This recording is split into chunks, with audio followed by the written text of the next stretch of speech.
In this video, I will show with you how to add OEX to your Metamask wallet. First, guys, need to add core mean to know our wallet is OEX deployed in the core blockchain. Open Metamask, navigate to your browser section and type scan.core.org and browser hit enter. I will leave link and description that you can copy, and the page load. Scroll down and add core network button and select it.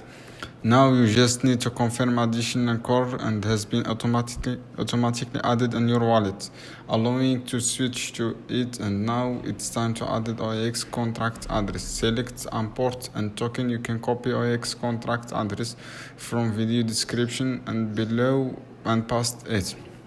In the token address field, leave the field token symbol and token decimal as it, and select import. You should now see OpenEX token listed, now ready to receive OEX token directly on your wallet.